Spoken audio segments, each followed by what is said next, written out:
Gadis kecil ini melihat keluarganya terbunuh. Penjahat itu benar-benar memotong kepala ibunya dan membawanya ke depan matanya. Matanya penuh air mata, tapi dia tidak menangis.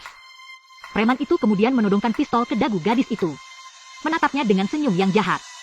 Kemudian mengambil selimut dan menaruhnya di lantai. Bersiap melakukan sesuatu pada gadis kecil itu. Lalu dia menoleh dan mendapati pistol di atas meja hilang. Penjahat menatap gadis itu dengan heran. Gadis kecil mengangkat pistol ke arah penjahat itu. Dan tanpa ragu menarik pelatupnya. Beberapa orang di rumah segera keluar membawa senjata. Tetapi mereka tercengang. Dia tidak memiliki rasa takut. Matanya sangat tajam dan tidak terlihat jejak emosinya. Terakhir menambahkan 2 tembakan pada setiap tubuh preman. Dianggap sebagai balas dendam bagi keluarganya. Seorang pria aneh menyelinap masuk. Dan tercengang ketika melihat mayat tergeletak di mana-mana. Dia menyusuri rumah dengan penuh kewaspadaan. Dan dengan hati-hati membuka lemari yang mencurigakan. Seorang gadis kecil benar-benar menodongkan pistol padanya. Gadis kecil ingin menembak, tapi sudah kehabisan peluru. Melihat tatapan gadis kecil yang sangat tajam itu, langsung menduga jika mayat di tanah itu karena perbuatannya. Pria itu mengangkat tangannya dan menyerah pada gadis kecil itu.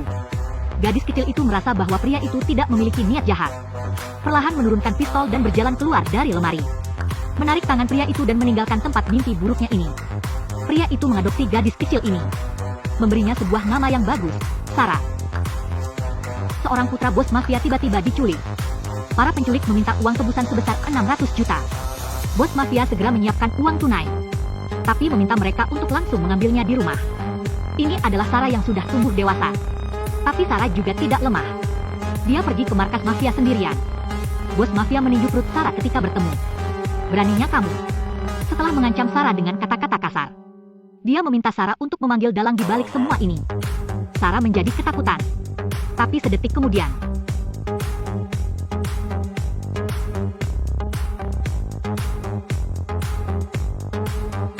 Seluruh rangkaian gerakan ini hanya butuh waktu kurang dari 6 detik.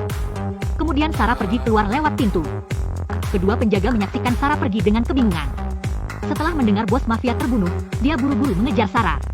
Tapi tidak ada sedikit pun kekhawatiran di wajah Sarah.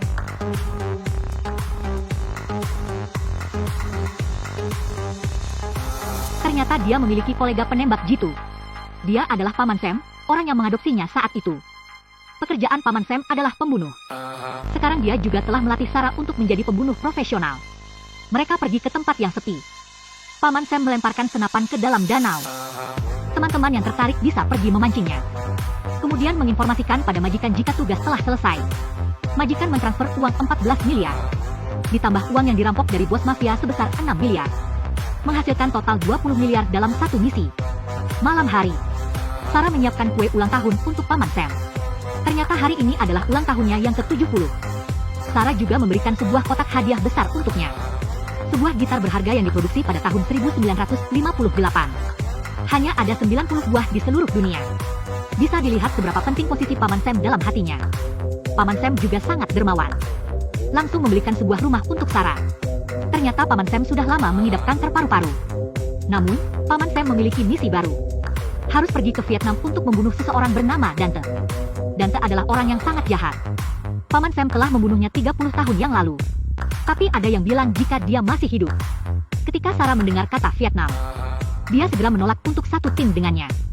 Karena orang tuanya terbunuh di Vietnam. Tidak ingin kembali ke tempat yang menjadi mimpi buruknya. Tapi untuk membantu Paman Sam, dia menemui teman mafianya, Bara. Memintanya untuk membantu menemukan info tentang Dante. Namun, sesuatu terjadi keesokan harinya. Bara memberikan USB berisi informasi tentang Dante ke Sarah. Dia akan memberikan USB itu ke Paman Sam. Tapi dia harus waspada setelah memasuki pintu.